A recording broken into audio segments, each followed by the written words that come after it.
It makes the air vibrate between us. Then when the air vibrates your eardrum, you hear what I'm saying. But maybe you've seen a demonstration of a bell under a glass jar. With normal air inside the jar, you could hear the bell clearly. But when the vacuum pump drew the air out of the jar, there was nothing inside to carry the vibrations of the bell.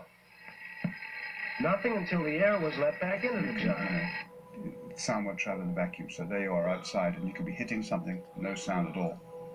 In space, since there's no atmosphere, there's no air, if you bang on something when you're doing your spacewalk, you will not be able to hear that.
Notice the blue sky outside the window. It should be pitch black in outer space.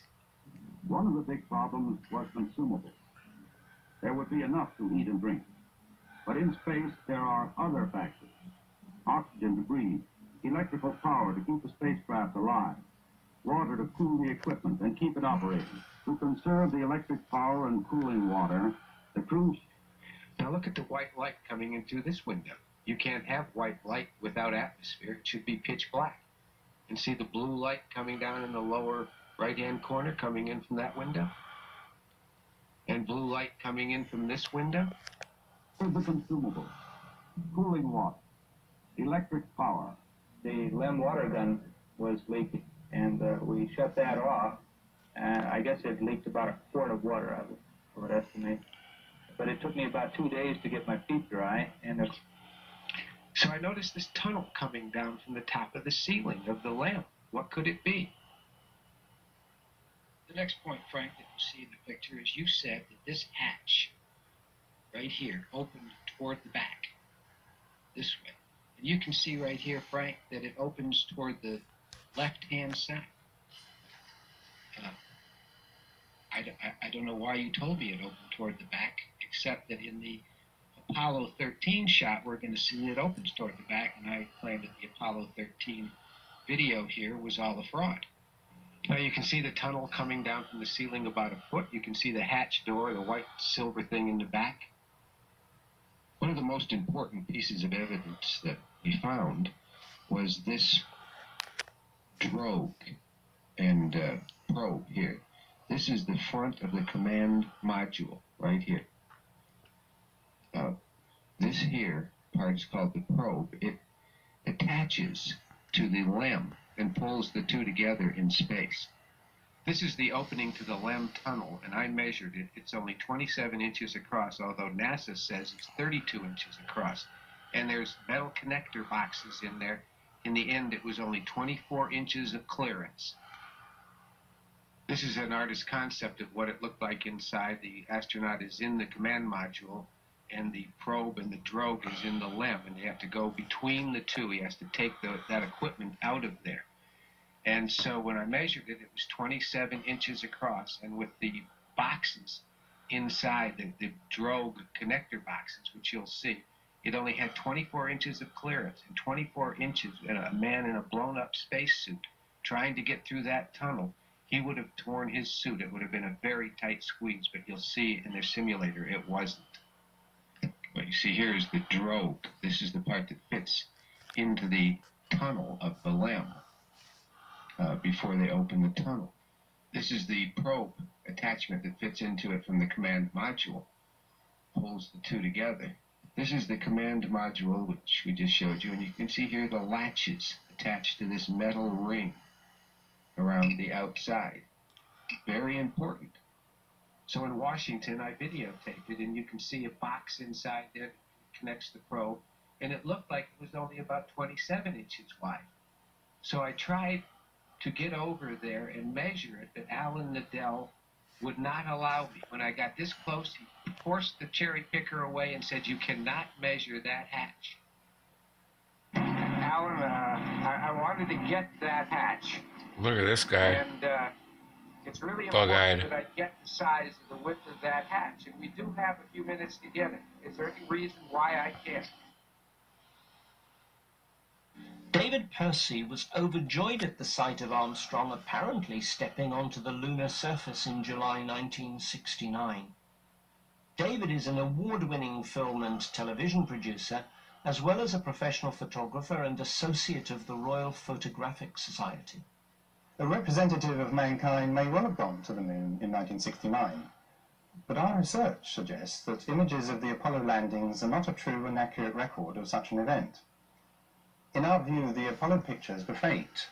Many were also encoded with deliberate mistakes.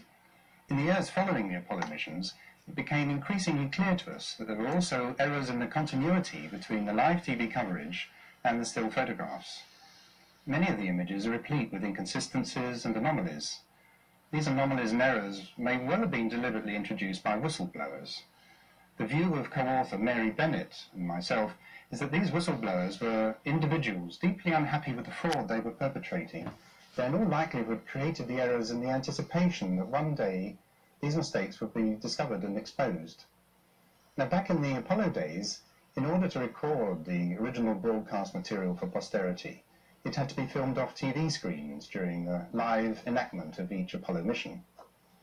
Now, following the recently completed transfer of all that film onto videotape, it's now been possible to study this film in its entirety, something, incidentally, that relatively few people have done. And furthermore, there's added irony in the fact that new evidence suggests that the original broadcast material wasn't live at all, but actually consisted of pre-recorded video programming.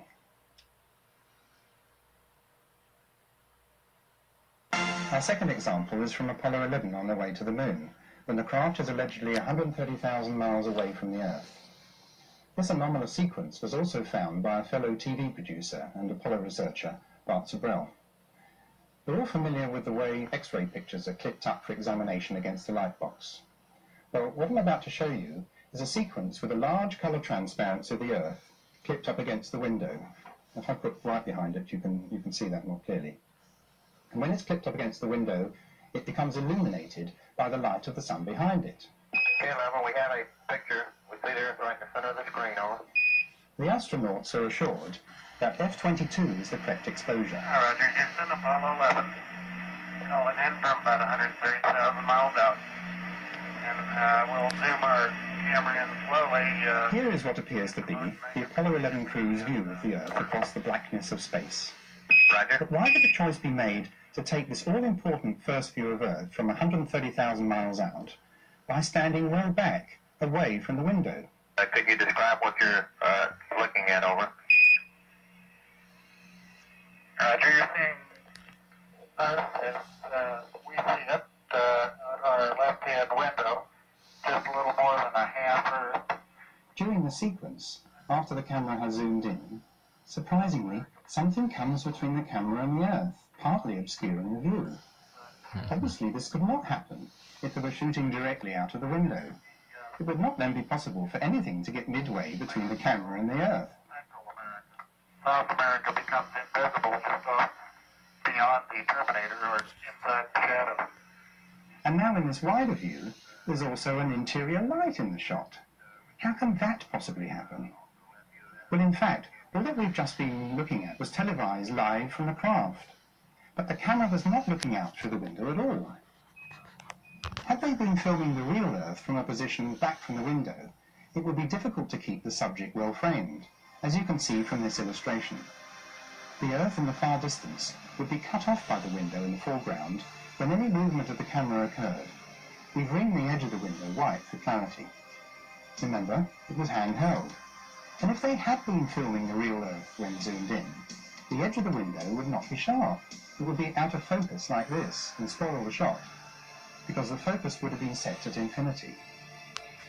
Far better to have gone right up to the window and filmed from there. Returning to the sequence where we left off, when the lights have been switched on, the other window shade opens and the exposure adjusted, we can see astronaut Mike Collins. The left-hand window we've just been looking at is now overexposed, but as we get closer, we can see that something is indeed clipped in front of the window. Is it that window-sized colour transparency of the Earth, with the sunlight glowing white behind it? It looks very much so. Why would they need to be videoing a picture of the Earth? Maybe a cigarette stop might help.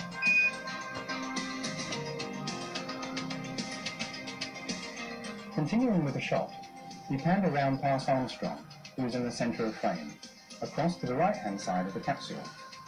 And here, would you believe, through the right-hand window is what appears to be the real Earth filling the view. From the Apollo 11 command module, the CSM, we're being shown two different views of Earth, but both cannot be correct. Given that the first version is purporting to be over halfway to the Moon, and on closer examination is seen to be a colour transparency, we have to conclude that this image is not a true representation of the CSM's position. However, the time recorder reads out a mission elapsed time of 34 hours and 16 minutes. 34 hours, 16 minutes, and 15 seconds. Right, you see that clearly enough, Charlie? Where could they be? Well, as the second view of Earth fills the craft's window, we must conclude that they're in the relative safety of low Earth orbit, and not on their way to the moon at all. That would then explain why they were videoing a picture of the distant Earth. It's worth noting that this star chart, which is obviously clipped to the window, is held there in the same manner as we suggest was the backlit transparency of the Earth we saw earlier. The president two star charts that he is using right now is sunshades over the right-hand window, window number 5. Roger, we see the sun shining in through it behind him, and Astronauts moving in slow motion is another hallmark of the Apollo TV footage. There is no evidence at all of any astronaut making a leap or a jump anywhere near a height commensurate with 1/6G possibilities. But if they were actually simulating EVAs on Earth, they would then need help with their bulky heavyweight suits and backpacks in order to achieve the visual effect of moving around easily in lunar gravity. So enter wire supports. This is a tried and tested way of relieving weight from performers, or even flying an actor. Of course, confirmation that wires were used is in the detail. Here in this Apollo 14 footage, you can see a ping, a momentary glint. And again, run slowly.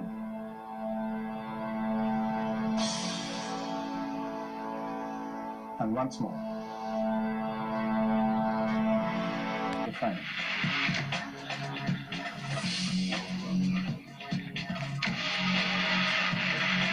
In this footage from Apollo 16, we have telltale evidence of a slightly floating or dangling effect at the jump salute location. It's as if the weight is being taken off the astronaut's feet just a second or so too soon. Compare that sequence with an obvious rehearsal rig. The dangling effect is very evident.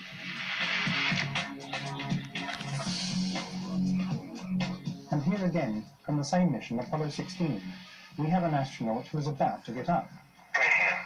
okay, here we go. Let me give you a hand, he says. There goes Barry. There goes the little back. Ready for the big coming. Clearly, he's suspended for a second there. Look at it again. By a The wire. astronaut is getting up with a wire taking the weight, relieving him of That's 5/6 terrible. of the Earth's gravity. Well, I encourage you guys to do your own research. Clearly, there's some funny business going on with that footage. Clearly, the guy's hooked to a gimbal, which is studio actor talk for a wire.